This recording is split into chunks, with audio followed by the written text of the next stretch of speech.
Hi everybody, Dana Sparks, broker of Maximum One Greater Atlanta Realtors.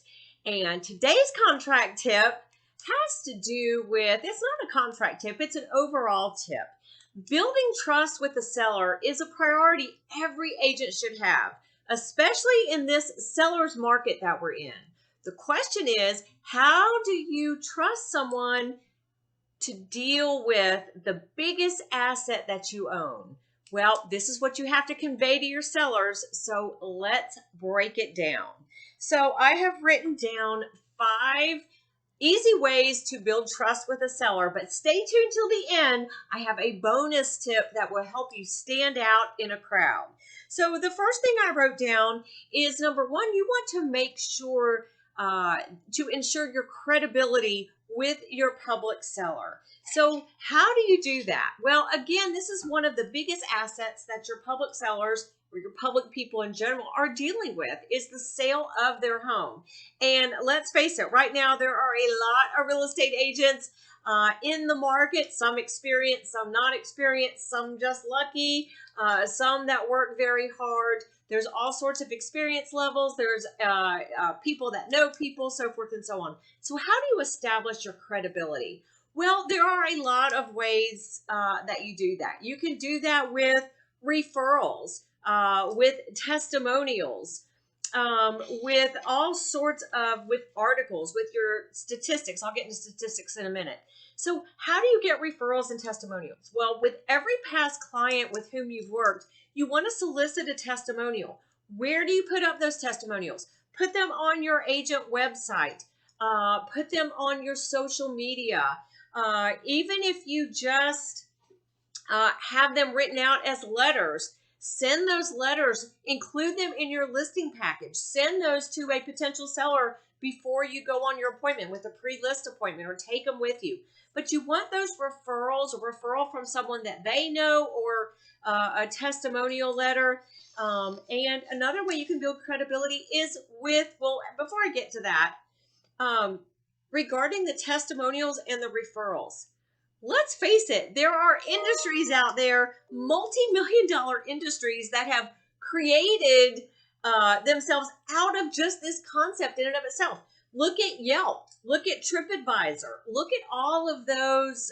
There's a myriad of other companies that all they do is solicit referrals and testimonials, and they're multi-million-dollar companies.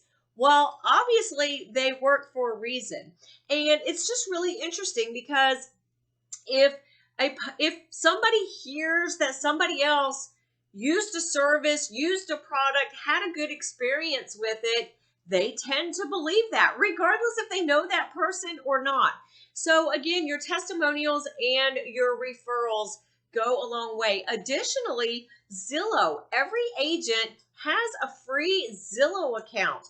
You guys need to all put this video on pause. No, take it back. Watch the end of this video and then log on to Zillow and look at your public profile on Zillow and make sure you load that up with testimonials. Let's face it, I don't care what your professional or personal opinion as a real estate agent is of Zillow. That is where the public goes predominantly, or at least one of the many places they go to see what's available for sale. So you can establish credibility with your sellers by making sure that your free Zillow profile is loaded with positive testimonials and some of your experience. Additionally, you can write articles on real estate, on the market, on what's going on. You don't necessarily even have to analyze it, or you can cite other articles from your lender, your closing attorney, economist, market trends. All the MLS services have market trends.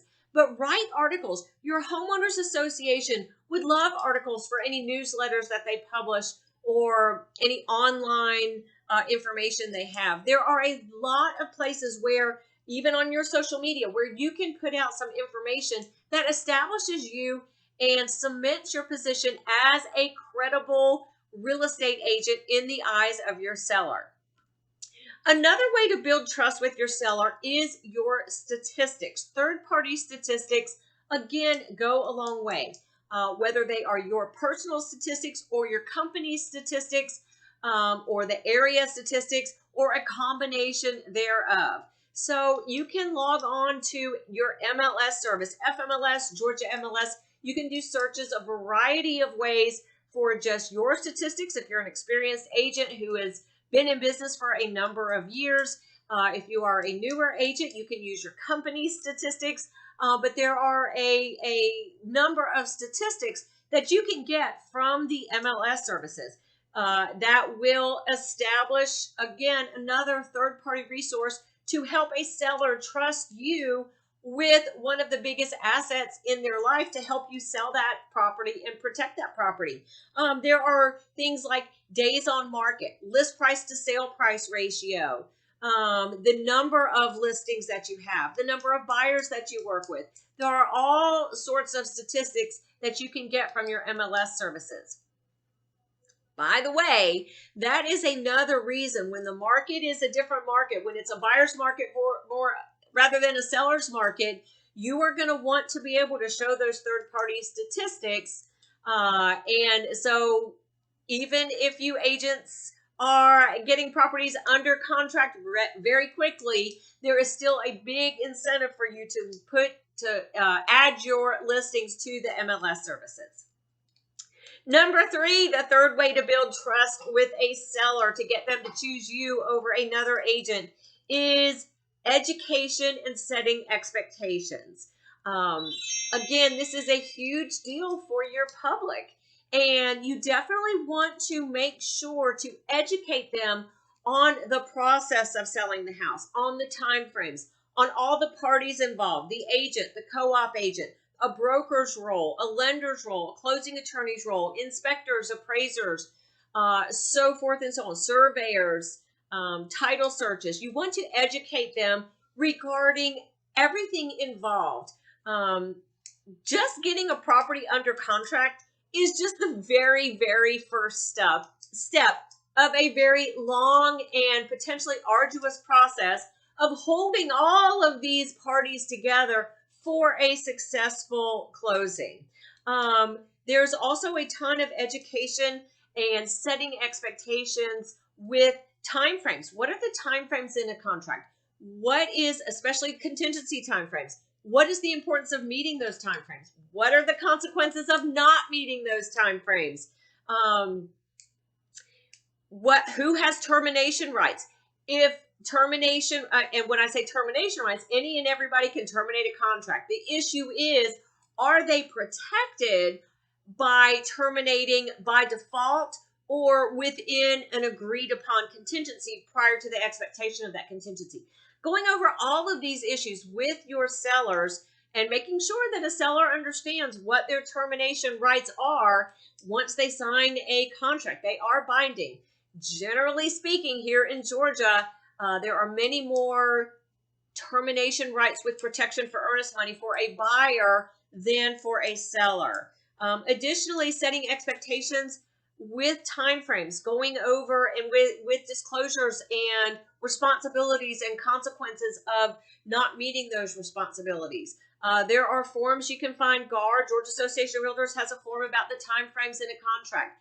Doing any and everything that you can to disclose information to your seller to let them know what it is they're getting involved with before they list with any agent, that you are in it for them to educate them, not just for a commission check. Obviously, you're going to get a commission check because this is the career path you have chosen. This is what you do to earn a living. So there's nothing wrong with getting a commission check, but you want to convey to your seller that you are doing this because you have their best interest and you are going to be the one to protect them throughout this whole transaction. There are a number of consumer brochures available through Georgia MLS, through those contract packages, as well as through the RE Forms contract package. And your broker or closing attorney may have a number of brochures or disclosures written out that would be important for your sellers to know. Number 4, communication. Communication is key with everybody involved in a real estate transaction. The method of communication as well as the content of communication. When you meet with your seller, you definitely want to discuss with the seller what is their preferred method of communication. Is it text? Is it email? Is it voicemail? And you want to do your best to communicate with them in a method that is preferable to them. Now, I will let you know that if it is voicemail, that absolutely you want to have that phone conversation with them, but you also want to follow up that conversation with an email. So you have a phone conversation, and then you are going to follow up with something such as, just to summarize, the nature of our conversation was blah, blah, blah, blah, blah. If you understood anything differently, please let me know. If not, this email serves as to your understanding of the nature of our conversation, especially when you start getting into some things where money is on the line. Additionally, you want to make sure to keep your seller informed. Sometimes there's bad news that you have to tell a seller, but a seller would rather stay informed, hear the bad news sooner rather than later, and then together you can deal with it as the professional real estate agent and your seller to go over to address those hurdles, those issues, renegotiate something. If there's a termination coming, terminate the contract, get it back on the market as soon as possible. But communication is the key of keeping your parties informed. Likewise, same thing with everybody else involved in the transaction, your co-op agents, your closing attorneys, your lenders, your brokers, so forth and so on. Another big hint, when your phone rings, please answer your phone. You will not imagine how much that will increase your business by being able to simply answer your phone, or if you're on another call or teaching a class or someone involved with another client, you want to just let that party know that, hey, I can't talk to you right now, but let me call you back when I can give you my full attention. Number 5 is be professional. Above all things, be professional, but still be yourself. Absolutely. Do not be someone who you are not. Your public, anybody can see through when you're trying to pretend to be someone you're not, but you absolutely want to be professional, but be yourself. By being professional, what that means is make sure that your communication with your seller has to do with the contract, with what they need to do to put the house in the best light, to get it sold, to get top dollar on today's market, what the time frames are. Your opinion must be a professional opinion, not your personal taste. And again, you need to be, regardless if there's a lot of times that you will spend a lot of time with your public seller, just do not, when you are in the middle of a transaction, do not blur the lines of friendship and professionalism. Yes, be cordial, be professional, and you can be friendly, but you need to always maintain that professionalism and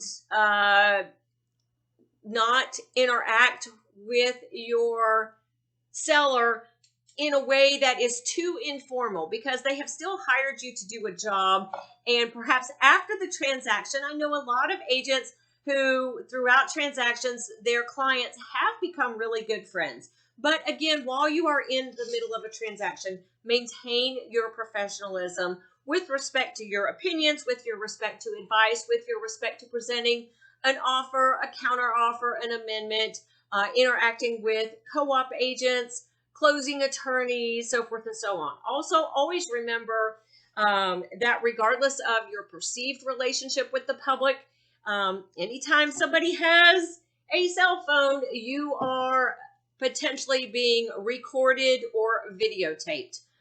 So never say something behind someone's back that you would not say to their face. And the bonus tip to help you stand out among other agents when working with sellers to establish their trust and gain business from a seller, have a seller choose you as their listing agent rather than another agent, is you want to, again, make sure that you set their expectations professionally, but not just in a generic sense. A great tip that we share with our agents here at Maximum One Realty is when you are first meeting with a seller, you want to give them a blank copy of a purchase and sale agreement, a lot of the exhibits that they're gonna that go with it, a general purchase and sale agreement, a lot of amendments. Now you're going to want to write sample across that so they can't just use it for themselves. You cannot just give blank contracts to the public. But that way you give your seller a chance to actually look over a purchase and sale agreement, exhibits, amendments, and go over it when there's not emotion on the line, when there's not money on the line, before they get an offer, before they have to draft a counter offer, so that they can go over with you any questions they have, any concerns they have, understand what it is they will agree to when they sign an offer, when they go binding, understand what the timeframes are and consequences for not meeting those timeframes or doing what they say they're going to do, understanding what's involved in conveying title, understanding if there's any payoffs, any liens, or if they might have to get a survey. All of those issues are outlined in your purchase and sale agreements. And that is a very expeditious way to stand out among your competition when building trust with a seller. You guys, we get calls and emails all the time from agents, so please be sure that you're subscribed to stay up to date with everything real estate. No matter how complicated it may sound, I'm here to make it crystal clear. If you enjoyed this video, you'll love the one on the screen now. Thank you guys so much for watching. Dana Sparks, broker of Maximum One Greater Atlanta Realtors, satisfying your needs with service, innovation, and education.